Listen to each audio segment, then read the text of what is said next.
की परंपरा का विचार मंच है। हम लोग तो बहुत बाद में आते हैं। अनेक संतों के श्रीमुख से आप दर्शन, आध्यात्म, धर्म, संस्कृति, परंपरा पर बहुत कुछ सुनते होंगे। आज कई प्रश्न हैं जिस पर गंभीरता से विचार करने की आवश्यकता है।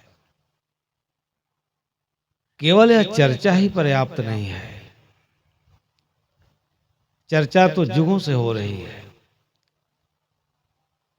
परंतु समस्याएं सदा रही हैं, सदा रहेंगी। एक शायर ने लिखा, दर्द आता नहीं रहने के लिए, बात रह जाती है कहने के लिए। प्यार और पीर दो किनारे हैं, जिंदगी धार है बहने के लिए। कोई आज ही ऐसा हो रहा है, ऐसा नहीं है। श्री धर्म प्रकाश साहब के विचार ने हमारे अंतर मन को छुआ है।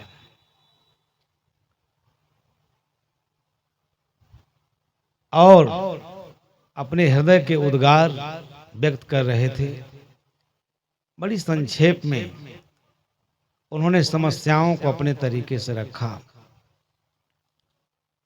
मैं उनसे निवेदन करना चाहूंगा कि हम लोग ऐसे इष्ट के उपास्य हैं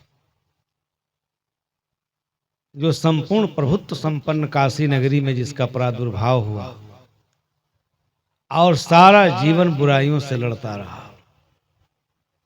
बुराइयों से लड़ने का उन्होंने प्रेरणा दिया, अदम्य साहस दिया इस राष्ट्र को, इस समाज को।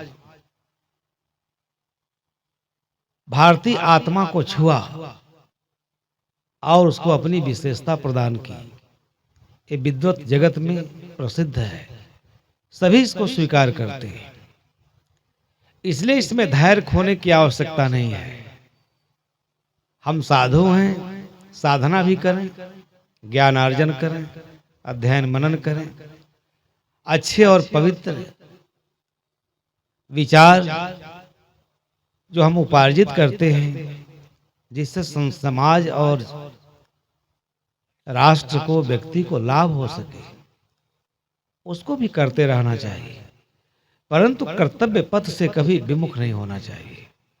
सबसे बड़ा धर्म, सबसे बड़ी साधना, सबसे बड़ी उपासना, सबसे बड़ी विपस्सना धर्म के पथ पर चलना है, कर्तव्य के पथ पर चलना है। इससे बड़ा कोई धर्म नहीं है। राम के भी बहुत सारे शत्रु थे। सदगुरु कबीर साहब ने अपने चिंतन में कहा, जेते तारा रैन के तेते बैरी मुझे। आप कल्पना कर सकते हैं, हम लोग तो दो चार बुराइयों से लड़ने में असहाय हो जाते हैं, निरीह हो जाते हैं। उस काशी में जुलाहा के घर में जिसका पालन पोषण हुआ था, पूरे भारतीय दर्शन, चिंतन, परंपरा, आध्यात्मिक परंपरा, धार्मिक परंपरा, संस्कृति परंपरा का इतना सुंदर मीमांसा और इतना अदम्य साहस के साथ किया कि शायद सृष्टि के इतिहास में इतना कठोर सत्य बोलने वाला कोई महापुरुष नहीं दिखाई देता है। फिर हमारा सौभाग्य है कि हम ऐसे महापुरुष के अनुयायी हैं। हमें गर्व होना चाहिए।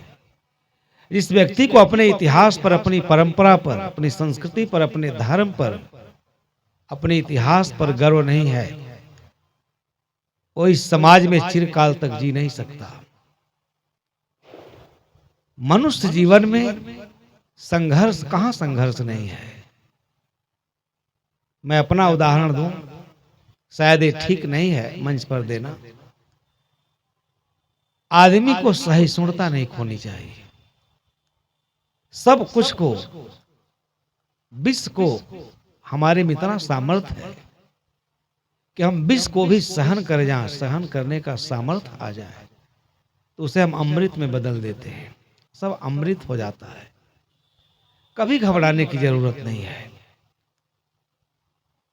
आप सोचिए कि कबीर साहब काशी में रहकर एक तरफ धर्माचार्यों से लोहा लेते हैं, एक तरफ धार्मिक जगत में, धर्म के क्षेत्र में जो बुराइयां हैं,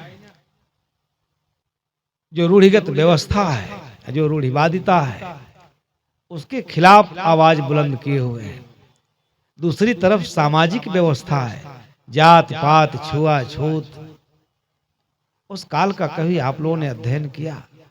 कभी आप सोचा कि काशी में रहकर, मैं तो कहता हूं आप नहीं, आप इस समय हम लोग नहीं कह सकते उस भाषा को, क्योंकि आज राज्य की जो सत्ता प्रतिष्ठान है उसे उसका संरक्षण प्राप्त है, आप नहीं कह सकते।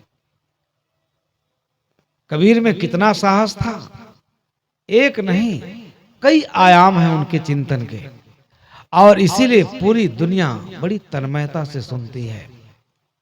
केवल वो साधना की बात नहीं करते, अध्यात्म की बात नहीं करते, धर्म की बात नहीं करते, समाज की पीड़ा उसका सबसे, उनका सबसे बड़ा विषय है।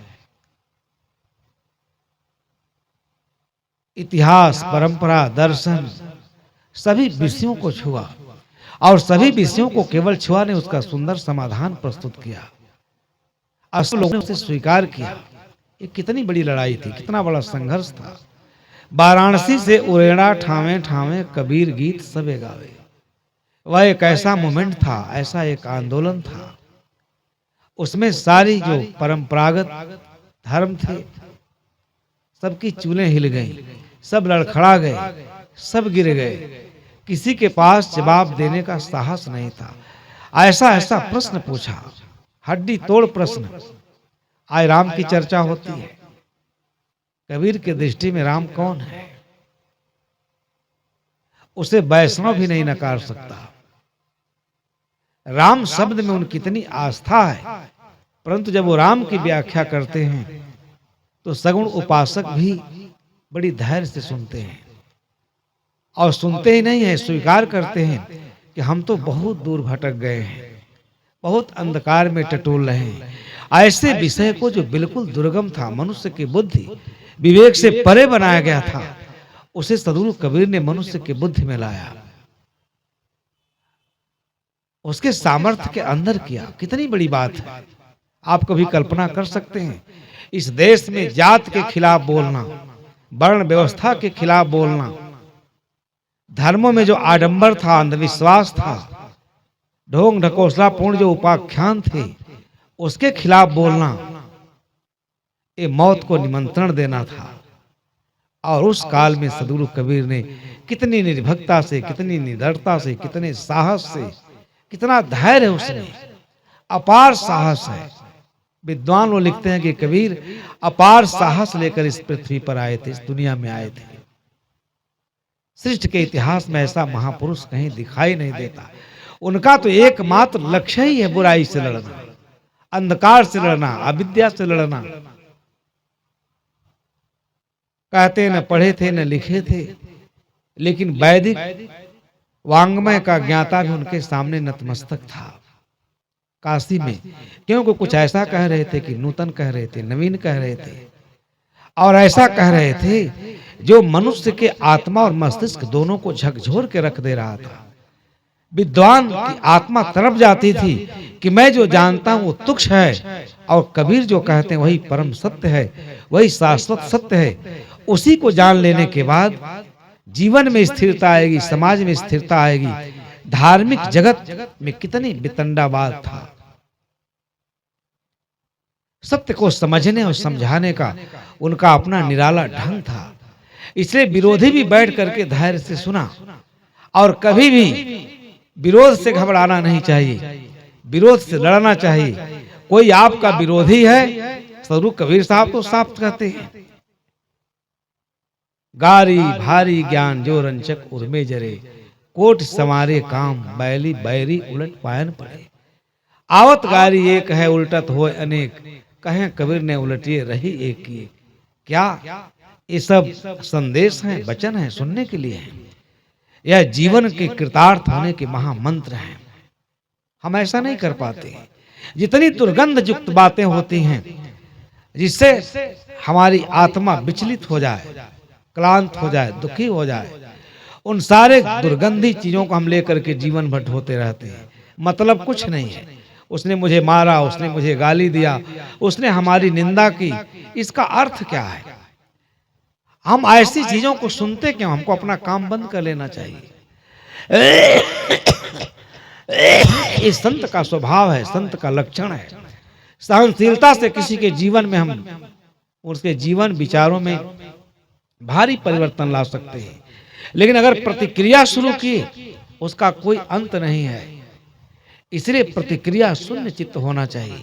कोई करता हमारी बुराई करे। परीक्षा साहब, श्री परीक्षा साहब, धर्म प्रकाश साहब छत्तीसगढ़ से आए हैं, इस संपत्ति को बेचकर चले जाएंगे। पहले बात तो जो ऐसी बातें करते हैं उनके पास राष्ट्रीयता के संबंध में समझ नहीं है।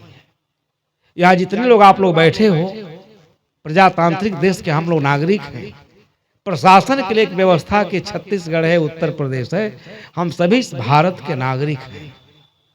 कहीं आप लिखते हो कि उत्तर प्रदेश के नागरिक हैं, छत्तीसगढ़ के नागरिक हैं। यहाँ आपको आने जाने में कोई बुराई है? जमीन खरीदने में, रहने में? हमारे संविधान निर्माताओं के पास कितनी व्यापक बुद्धि थी। नहीं, आज ये भारत टुकड़ों टुकड़ों में विभाजित हो जाता।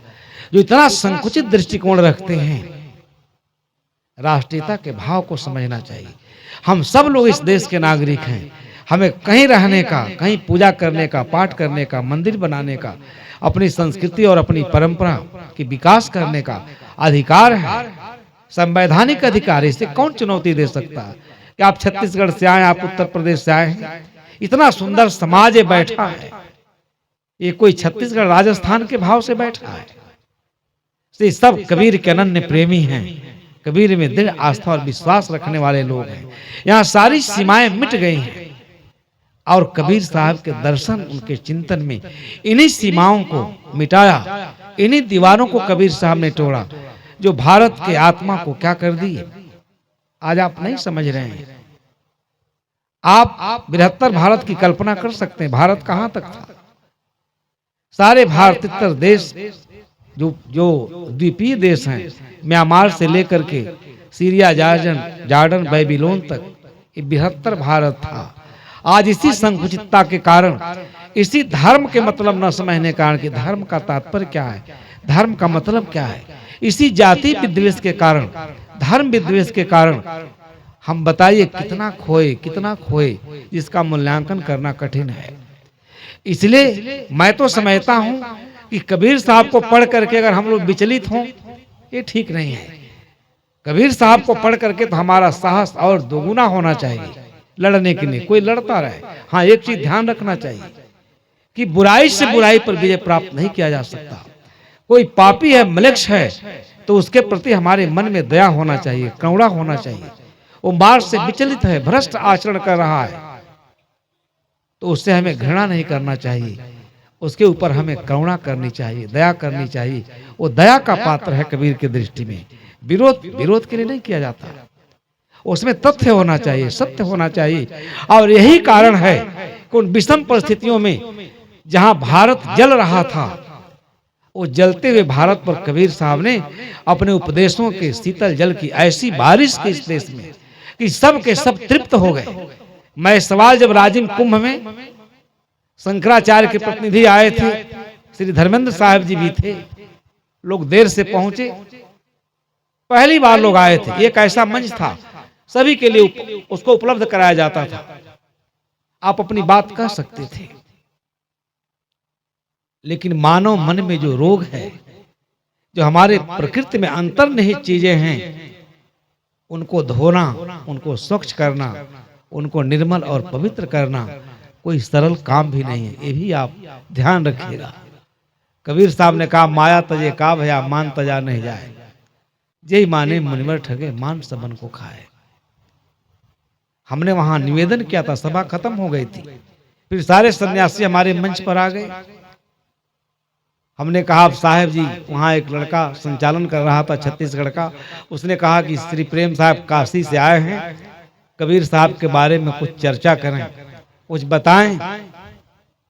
हमने कहा अभी ठीक नहीं है, मुख्य अतिथि का भाषण हो चुका है। साहब जी ने कहा, नहीं आप भी बोलिए, मैं भी दोबारा बोलूंगा। बड़ा अच्छा कार्यक्रम था। जब मैंने उनसे निवेदन किया कि कबीर को जुलाहा कह करके, कबीर को मुसलमान कह करके अगर आप घृणा की दृष्टि से देखते हैं तो याद रखिए, अगर मध्यकाल में कबीर न आए होते तो आप दंडी स्वामी लेकर जो आपके शंकराचार्य चारों कोनों में 4 पीठ स्थापित किए हैं, आज मुसलमानों की वहां मस्जिद होती। आप याद रखिए, इसको भूलिएगा मत। उस चारों कोनों में मध्यकाल में अगर कबीर न आए होते तो सब मस्जिद बन गया होता। और आप कबीर को मुसलमान कहते हैं, वो मनुष्य थे, आप भी मनुष्य हैं। इसी बात को न समझने के कारण दुनिया में सारी बुराई पैदा हुई। आज आप देख रहे हैं पश्चिम एशिया में क्या हो रहा है। मुझे शर्म आती, एक पंथ का आदमी कहता है कि नहीं, ईसा मसीह को यही फांसी दी गई थी। उसमें भी 2 मत है। यूरोपियन कंट्री भी इसको लेकर के मटे हुए हैं।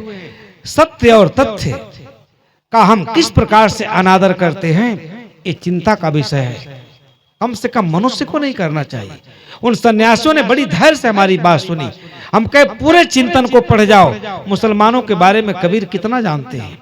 वो तो जीवन पर हिंदू विचारणा में बैठ करके सत्संग करते रहे। सारे हिंदू साधु सन्यासी विद्वान महात्मा लेखक कवि सब उनका आदर करते थे, सब उनके पास बैठते थे। किसी मस्जिद में जाकर के अल्लाह अकबर नहीं कहते थे कबीर, ये आपको याद रखना चाहिए। जाके मुनिवर तब करें वेद थके गुड़ गाए, सोई देव सिखापना कोई नहीं पतिया। कहीं नहीं लिखे हैं कि हम मंदिर में जाकर के और नमाज पढ़ते थे, कहीं लिखे हैं आप लोग पढ़े उनके वाणी में। और उनको आप इतना संकुचित दृष्टि से देखते हो। मैं तो कहता हूं कि जुलाहा के बजाय अगर किसी हिंदू कम्युनिटी में उनका पालन पोषण हुआ होता तो आज इस देश का सांस्कृतिक और धार्मिक वातावरण कुछ और होता। इतना घृणित दृष्टिकोण आप पालते हैं कबीर के प्रति, जिस कबीर के ऋण को इस देश करोड़ों वर्षों में अदा नहीं कर सकता। वो जो शोषित थे, पददलित थे, जिनको मंदिर जाने का अधिकार नहीं था, तपस्या करने का अधिकार नहीं था, भजन करने का अधिकार नहीं था, जो इस देश में मनुष्य के रूप में जन्म लेकर के पशु जैसा जीवन जीने के लिए विवश थे, उनके लिए कबीर ने भक्ति का द्वार खोला, मुक्ति का द्वार खोला, सर्व भक्ति और सर्व मुक्ति अभियान चलाया। सबको मंदिर के दरवाजे तक कबीर साहब ले गए। और ले नहीं गए, उड़ीसा में जगन्नाथ मंदिर के जो मुख्य पुजारी थे, उनके पावन सानिध्य में उन लोगों ने दीक्षा लिया। सारे ब्राह्मण जिनके खिलाफ बोलते थे, उन लोगों ने स्वीकार किया। जागू साहब ब्राह्मण परिवार से थे, सुत गोपाल साहब ब्राह्मण परिवार से थे, बड़े बड़े राजा महाराजा काशी नरेश, क्या उनका चरण धोया गया? क्या वो कोई साधारण व्यक्तित्व थे? और फिर भी आपकी आंख नहीं खुलती। अगर मध्यकाल में नहीं आए होते तो सारे लोग आज मुसलमान और ईसाई हो गए होते। दलित शोषित समाज के लोग, आप खुद इस देश में अल्पसंख्यक बन गए होते। कबीर का इतना बड़ा योगदान है इस देश के लिए, इस राष्ट्र के लिए। इस सार्वभौम जो आप विचार देखते हैं, सार्वभौम जो व्यवस्था देखते हैं, इस सदगुरु कबीर के कारण है कि हम सभी लोग आज एक साथ बैठ के खाते हैं, पीते हैं। कोई किसी से जात नहीं पूछता। जात का क्या अर्थ है, क्या मतलब है? एक उदाहरण आपको बताएं कि जाति शब्द ने इस देश को रसातल पहुंचा दिया। और आज भी न धार्मिक जगत में इस पर चर्चा करना लोग आवश्यक समझते हैं, न आध्यात्मिक जगत के लोग। राजनीतिज्ञों की तो बात ही नहीं करनी है। उन लोगों ने तो सारा सड़न दुर्गंध पैदा कर दिया समाज में, विष बमन कर दिया। छोटी सी बात हम नहीं समझ पाए। जाति शब्द जो भारतीय साहित्य में और संस्कृत साहित्य में इसका सुंदर, सब लोग जानते, जाति माने पैदा होना। मनुष्य से मनुष्य पैदा होता, मनुष्य से हाथी घोड़ा नहीं पैदा होता। लेकिन इस देश के चिंतकों को क्या कहा जाए, लेखकों को क्या कहा जाए? मछली से आदमी पैदा कर दिए, मछली के पेट से आदमी पैदा कर दी। ये सब दुर्भाग्यपूर्ण बातें हैं। इसीलिए कबीर को पढ़ने की जरूरत है। एकदम वैज्ञानिक प्रकृति के शाश्वत नियमों विधि व्यवस्था के नजदीक अपनी बात कहते हैं। प्रकृति की सत्ता कहती है उनके श्रीमुख से, इसलिए सारा संसार धैर्य से सुनता है, कोई नकारता नहीं है। सब उसको स्वीकार करते हैं, सहर्ष स्वीकार करते हैं। एक पंडित जी थे, मुझे बात याद आ गई। तो पंडित जी, आप जानते हैं घर में उनके कौन नौकर रहता था? हरिजन नौकर रहता था। वो खेत जोते, गेहूं धान पैदा करे, उसका मड़ाई करे, कटाई करे, तब तक वो अछूत नहीं है। आज जब घर में ले जाके रख दिया तो कहा तुम छूना मत, तुम अछूत हो गए। हमने अपने देश को और अपने लोगों को अपने ही बंधु बांधवों के साथ कितना घृणित व्यवहार किया है, इसका मूल्यांकन कठिन है। उसके बीज आज भी दिखाई देते हैं, प्रबुद्ध लोगों के बीच में दिखाई देते हैं, पढ़े लिखे लोगों के बीच में दिखाई देते हैं। प्रोफेसर कहता फला विद्यार्थी इस जात का, मैं उसको इतना नंबर नहीं दूंगा। वहां विद्या का क्या मूल्य रहा? इस जाति शब्द ने इस देश का इतना भयंकर नुकसान किया है। तो पंडित जी के घर में चमार एक हलवाहा था, महागरीब, बहुत पुराने जमाने की बात है। तो उसके घर में कोई बच्चा बीमार पड़ गया, तो पत्नी ने अपनी थाली लाई, फूल की थाली थी और तो कोई था नहीं, और महाराजी से कहा इसको गिरवी रख लो, 2-4 आने 8 आने 1 रुपए दे दो ताकि मैं दवा करा सकूं। द्रवित हो जाता है हृदय जब इन परिस्थितियों का जिक्र आता है। कबीर साहब कैसे लड़े होंगे, हम लोग क्यों घबरा रहे हैं? घबराना नहीं चाहिए बंधुओं। अब वो महाराजी ने क्या किया, 2 रुपया देकर 1.5 रुपया, और उस थाली को डेहरी समझते हैं, उत्तर प्रदेश में डेहरी कोठिला कहते हैं, महिलाएं मिट्टी का बनाती हैं अनाज रखने के लिए, उसी में किनारे कहीं रख दी। थाली बढ़िया थी, किसी को बताई नहीं। पंडित जी बड़े कर्मकांडी थे। अब 2-4 दिन, सप्ताह दिन बीता, उनकी बहू रानी गई घर में, देखी बड़ी बढ़िया सुंदर थाली पड़ा हुआ है, और पिताजी को खराब थाली में हम लोग पारस करके देते हैं। वो बहू रानी आई, उस थाली को माज वाज के आप उसी में भोजन परोस करके पंडित जी को दे दिया। पंडित जी को क्या पता है कि हलवाए की थाली है। कई संस्मरण सुनाएंगे, आपकी आत्मा कांप जाएगी। एक सीओ अधिकारी ने बताया, सिद्धार्थनगर में बलिया कराने वाले थे, कि एक आदमी हमको बहुत बुलाता था, हमारे घर आइए भोजन करिए। ठाकुर था वो सिद्धार्थनगर में, बहुत आग्रह पर एक दिन चले गए। सारे सिपाही, कोई यादव था, कोई कुर्मी था, कोई किसी किसी जात का था। सीओ साहब ने कहा जल्दी भोजन कराओ। इंस्पेक्टर साहब भी साथ में थे, हमको रात में निकलना है, गश्त में निकलना है। और बेचारा क्या करे, सीओ साहब तो 80 कैटेगरी के थे, बाकी भिन्न भिन्न जातियों के लोग के थे। जब सीओ साहब डांटे तो उनको पारस का, जल्दी खिलाओ इन लोगों को, हम भी खा लेंगे। सब बैठ के खाने लगे। अब सिपाही इंस्पेक्टर खाए ही ना, अफसर नहीं खा रहा, हम कैसे खाएं? बहुत कस के डांटा उन्होंने, कहा जल्दी खिलाओ इन लोगों को, हम भी खा लेंगे, कुछ खा लेंगे। अब उसके घर में तो चमार के घर से थाली आएगी तब ना सीओ साहब खाएंगे। अब उसको अपने हलवाए को भेजे, गया घर में, कोई बढ़िया थाली नहीं, वो दूसरे घर गया, तीसरे घर गया।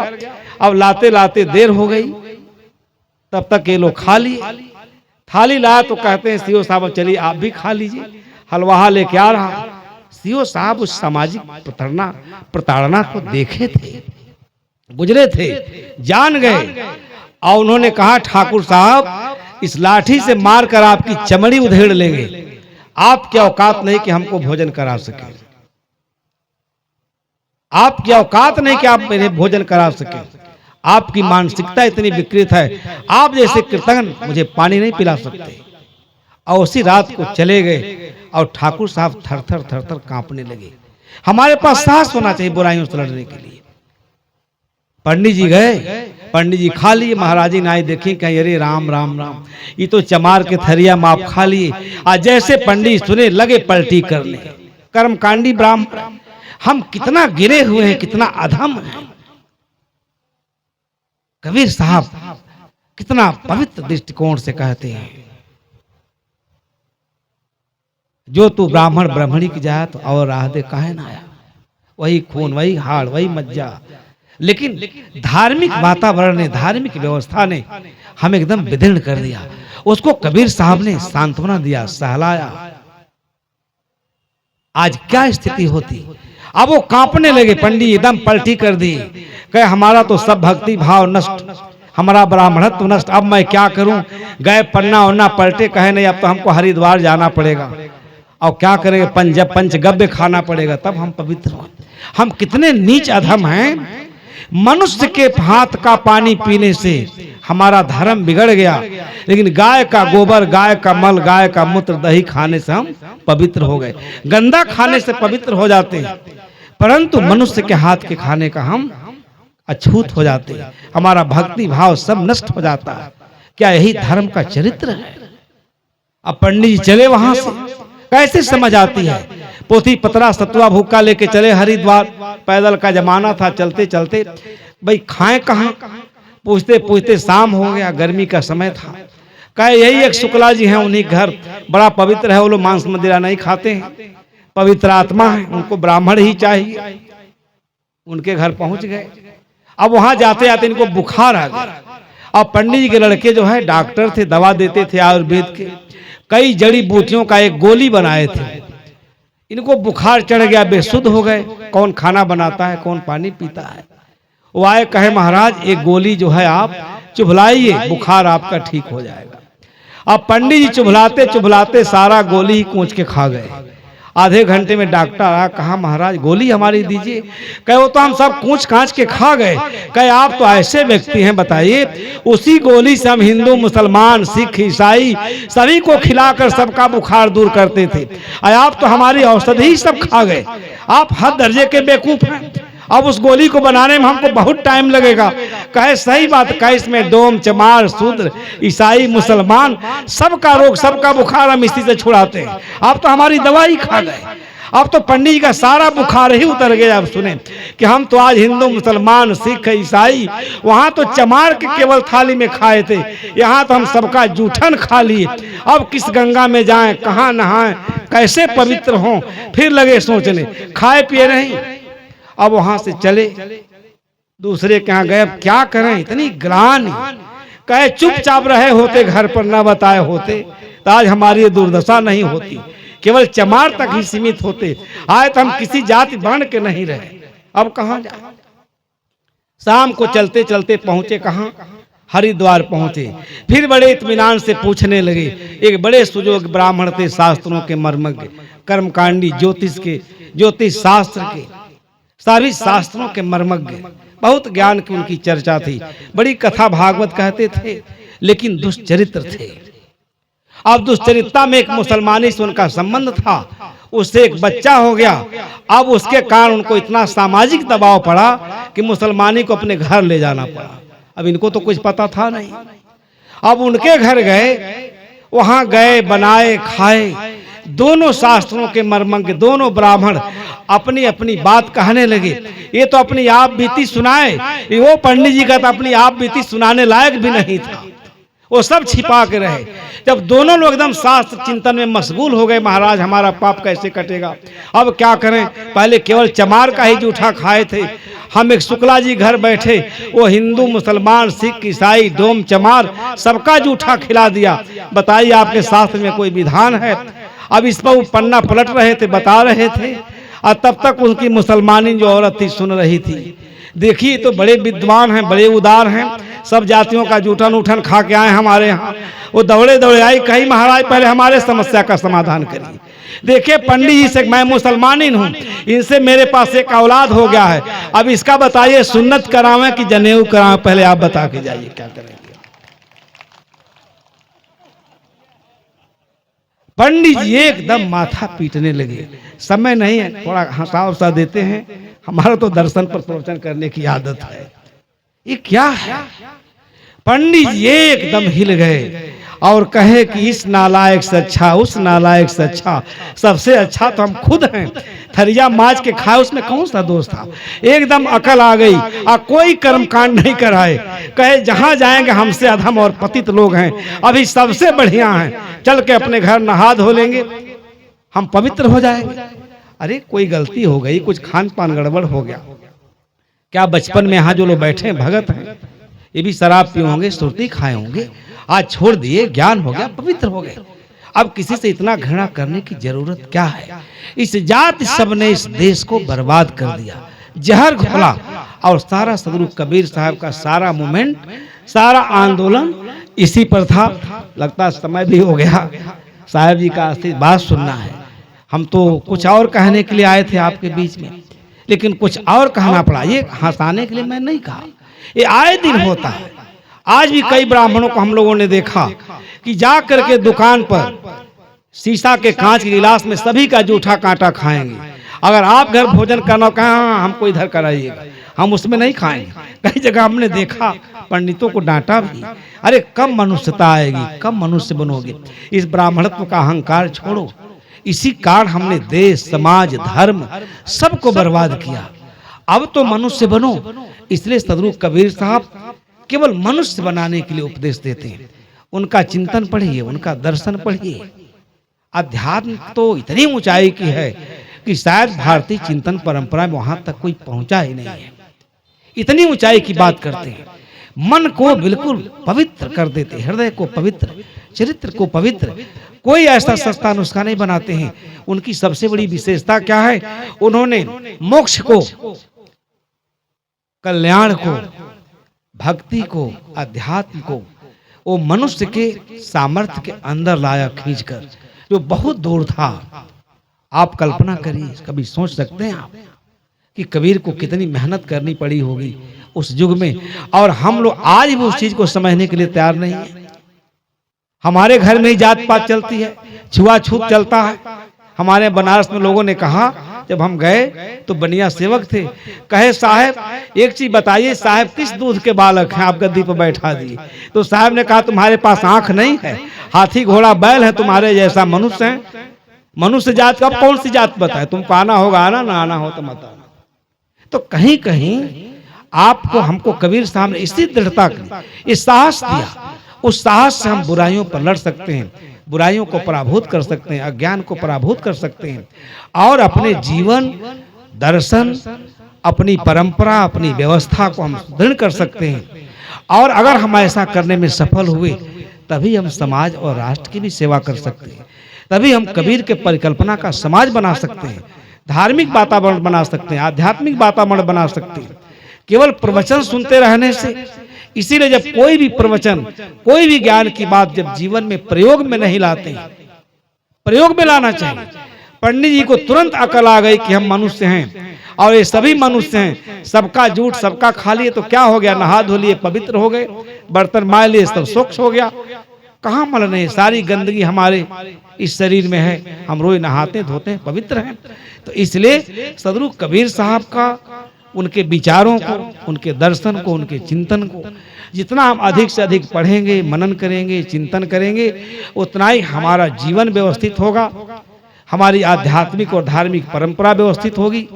हमारे मन में जो उद्वेग आ जाता है, आवेश आ जाता है, ये भी अहंकार की परिणति है। मैंने श्री धर्म प्रकाश साहब से भी कई बार निवेदन किया, साहब से भी मैं कहता हूं कि सब कुछ के बाद कहीं भी शालीनता, विनम्रता, जो हम दुनिया को बैठ के उपदेश देते हैं, विषम परिस्थितियों में भी इसको नहीं खोना चाहिए। कोई हमारा कितना भी नुकसान करता जाए, उसके लिए कानून है, व्यवस्था है, लड़ने के तरीके हैं। उसमें अपने शरीर को इन्वॉल्व नहीं करना चाहिए, क्योंकि दर्शन की भाषा में कहा जाए, आपका सब कुछ खो जाए, ये मठ भी खो जाए, तो अगर आप बचे हैं तो ऐसे हजारों मठ इस अयोध्या में बना सकते हैं। लेकिन अगर आप अपने को खो दिए, उनके साथ, निम्न स्तर के लोगों के साथ, अगर आपने अपनी अच्छाई खो दी, अपनी साधुता खो दी, अपनी साधना के पथ से भटक गए, तो आप ही का हानि नहीं होगा। इस सदगुरु राम स्वरूप साहब के द्वारा स्थापित परंपरा और संस्कृति का भारी पतन होगा, विनाश के गर्त में चली जाएगी। इसलिए इस विषम परिस्थितियों में किसी की निंदा करने की भी आवश्यकता नहीं, कौन हमारे साथ क्या व्यवहार कर रहा है। साहब जी साक्षी, हमारे पीड़ा को जानते हैं। मैंने कभी भी, एक बार कोई लोगों ने कहा कि साहब आपके पास इतने सारे मौके हैं, आप क्यों नहीं 420 फलाना ढिमाका वकीलों तो पढ़ाते रहते हैं, क्यों नहीं आप विवेक दास के ऊपर मुकदमा करते हैं। मैंने अपने वकील से कहा, बहुत बड़े लॉयर हैं, मठ मंदिरों के मामले के बहुत बड़े विशेषज्ञ थे, उनके जितने फैसले हुए बनारस में, वो सुप्रीम कोर्ट में जाकर डिसाइड हुए और सब लॉ का रूप ले लिए। बहुत अच्छे वकील थे। मैंने उनसे कहा कि ये काम मेरे से नहीं होगा, अगर किसी के ऊपर मैं गंदा फेंकने का प्रयास करूंगा तो सबसे पहले गंदे को मुझे अपने हाथ में लेना पड़ेगा। वकील साहब, ये काम मैं कदापि नहीं कर सकता हूं, और आज की स्थिति में मैं कहना नहीं चाहता हूं, जो वहां की दुर्गति है, कोई भी साधक जाता है उसकी आत्मा कांप जाती है कि आज एक कबीर चौरा, जहां कबीर साहब ने 119 वर्ष तक इस देश और दुनिया को अपना पवित्र संदेश सुनाया, आज इसकी क्या दुर्गति है। इसलिए साहब, आप सभी लोगों से हाथ जोड़ करके मेरी विनती है, प्रार्थना है कि चाहे जैसी भी परिस्थिति आपके सामने हो, अपने साधुता को, अपने साधना को, अपनी परंपरा को, अपनी व्यवस्था के प्रति आस्था रखते हुए और शालीनता विनम्रता के साथ आप आगे बढ़ें, आपकी विजय निश्चित होगी। इसमें कहीं कोई दो राय नहीं है। समय जरूर लगता है, लेकिन विजय केवल सच्चाई की हुई है, ईमानदारी की हुई है, सत्य की हुई है। असत्य कभी जीता नहीं है इस दुनिया के अंदर। इसमें हमको विश्वास, कॉन्फिडेंस, ये हम लोग थोड़ा धैर्य खो देते हैं। ऐसी न्यायपालिका की व्यवस्था है, भारतीय संविधान की व्यवस्था है कि झूठ सत्य हो जाता है, सत्य झूठ हो जाता है, फिर हाई कोर्ट, सुप्रीम कोर्ट में जाते रहिए, बहुत समय, बहुत धन। मैं मानता हूं आपकी पीड़ा हमारी पीड़ा है, मैं आपके पीड़ा से अपने को संबद्ध करता हूं, मैं इस पीड़ा को झेला हूं। कचहरी में आदमी का एक विनाश नहीं होता, धन का नाश, शरीर का, बुद्धि का, बल का, सामाजिक प्रतिष्ठा का। दुनिया हमें गाली देते है, साधु लोग बताइए कचहरी आते हैं, परंतु मैं दुनिया को कहां तक समझाऊं। मैं श्री राम सूरत साहब के परंपरा विरासत के लिए अपना जीवन समर्पित किया हूं। अगर गुरु की सेवा करने में, गुरु की परंपरा की सेवा करने में अगर ये जीवन चला जाए तो यही इस जीवन की कृतार्थता है, यही जन्म पाने की सार्थकता है कि हम गुरु सेवा और परंपरा की सेवा करते हुए समाज में उसको अक्षुण्ण बनाए रखें। तो साहब जी, आप लोगों से जो श्रोता बंधु है, आपसे भी मेरा निवेदन है कि आप कबीर को ठीक से पढ़ें, केवल प्रवचन न सुने और सुन करके उसे जिएं। अगर हम लोग जीना शुरू कर देंगे तो उसका सुगंध अगल बगल जाएगा, सब आप्लावित होंगे, सबका उसको लाभ मिलेगा। और केवल प्रवचन सुनते रहे, अयोध्या आते रहे, इलाहाबाद जाते रहे, सदगुरु विलास साहब का, कबीर साहब का सारा दर्शन पढ़ते रहे, लेकिन अगर हमने उसको जिया नहीं तो हम समाज को कुछ दे नहीं पाएंगे और अपने लिए भी जो पुण्य लाभ अर्जित करना है उससे भी हम वंचित रह जाएंगे। इसलिए जो मन में इतना कुटेव है, खोट है, धीरे धीरे धीरे धीरे अध्ययन करते करते, मनन करते करते, चिंतन करते करते आओ उसी में जब हम जीने लगते हैं वो सब अपने आप ही धुल जाता है, पवित्र हो जाता है। किसी के प्रति मन में कोई बैर नहीं रहता, विद्रोह नहीं रहता। तमाम ऐसे उदाहरण हैं। एक मैं उदाहरण दूं, एक कठिन कार्य है। स्वामी राम तीर्थ जी एक बार अमेरिका से लौट के, आप लोग उनके बारे में जानते हैं कि वो प्रोफेसर थे, उनके जीवन के बारे में चर्चा करने का समय नहीं है। जब आध्यात्म पथ पर गए तो बड़ी उन्नति की, विराट बैराग, बड़ी उनको ख्याति मिली अमेरिका में, बहुत बड़े विद्वान थे। तो एक बार ठीक से सुनिएगा, आए वो हरिद्वार में। हरिद्वार में आए तो यहाँ के भक्तों का तांता लग गया उनसे दर्शन करने के लिए, मिलने के लिए, आशीर्वाद लेने के लिए। उतने उनकी पत्नी थी, धर्म पत्नी, बहुत सुजोग व्यक्ति थी। उन्होंने कहा कि मेरा पति आज आध्यात्म क्षेत्र में इतनी ऊंचाई अर्जित किया है, लाखों करोड़ों लोगों का समुद्धार करता है, ऐसे महापुरुष का दर्शन मुझे भी करना चाहिए। जहाँ लाखों लोग जाते हैं, लाखों लोगों की जिज्ञासाओं को शांत करते हैं, उनके प्यास को बुझाते हैं, मोक्ष का मार्ग प्रशस्त करते हैं, आदर्श जीवन जीने की कला सिखाते हैं, धर्म के पथ पर आरूढ़ करते हैं। बड़ी श्रद्धा से चली, वो भीड़ लगी हुई थी, लाइन में वो भी लग गई। ध्यान से सुनिएगा, सब लोग गए, स्वामी राम तीर्थ सबसे हंस हंस के बात कर रहे थे, सबसे सबका कुशल क्षेम पूछ रहे थे।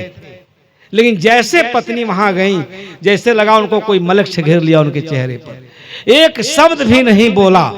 जैसे लगा ये कहां से चली आई, कोई विपदा आ गई हमारे ऊपर, जल्दी चली जाए। 5 मिनट खड़ी रहने के बाद जब बड़ा उदास भाव से हो गई, तब सरदार पूर्ण सिंह, जो उनके अनन्य साधक थे, साथ में रहते थे, उन्होंने कहा कि भाई महाराज क्या बात है, सबको आपने आशीर्वाद दिया, सबसे कुशल क्षेम पूछा, कितनी श्रद्धा भाव से महिला आई थी, इससे आपने कुछ पूछा ही नहीं।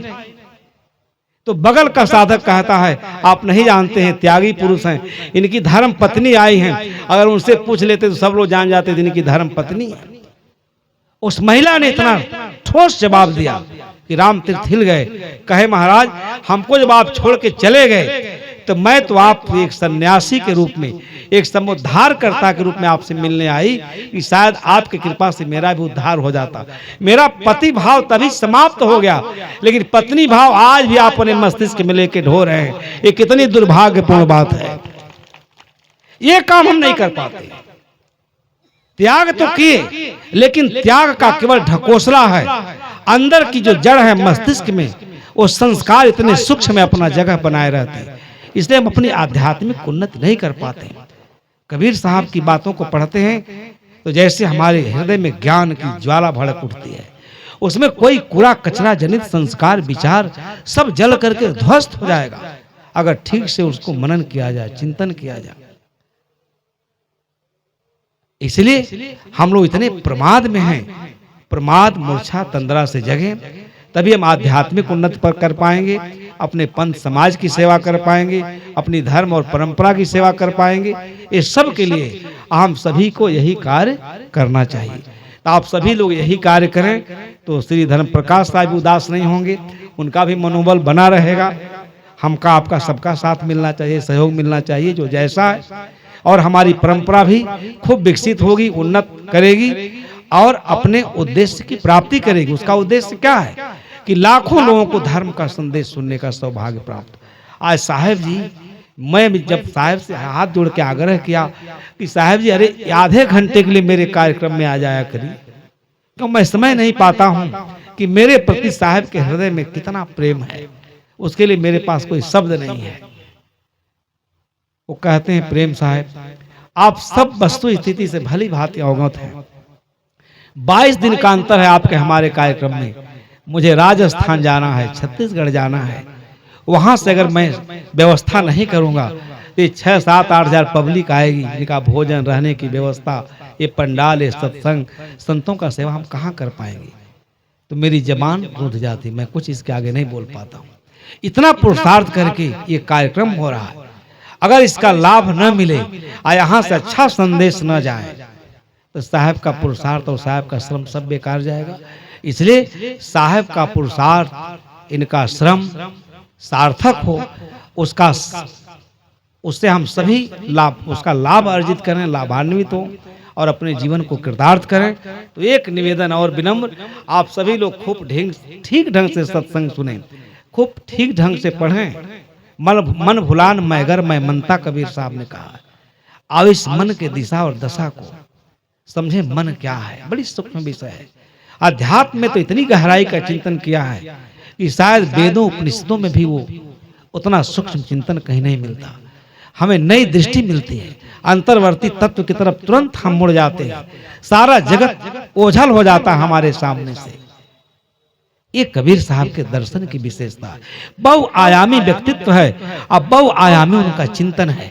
जीवन के समाज, धर्म, दर्शन, अध्यात्म किसी पक्ष पर कुठारा का हाथ पीके ना, उनकी दृष्टि सब जगह जाती है और सब के लिए उन्होंने बहुत सुंदर उदाहरण प्रस्तुत किया। इसी आए लोग वैष्णव, वो सन्यासी, उदासी सब पढ़ते हैं। जब ये मात में कहा वहां पर राजीव में, तो जम्मू के सन्यासी ने कहा वो बीजक है कहाँ, तो कम से कम 50 बीजक उन लोगों ने खरीदा। कहें बीजक को पढ़िए, तब कबीर के व्यक्तित्व को, उनके चिंतन को और उनका चिंतन राष्ट्र के लिए कितना उपयोगी है, समाज के लिए कितना उपयोगी है, इसको आप ठीक से समझ सकेंगे।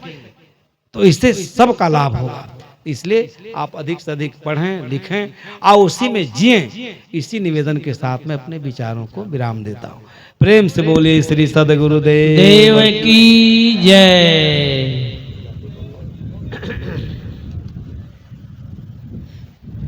धर्म न हिंदू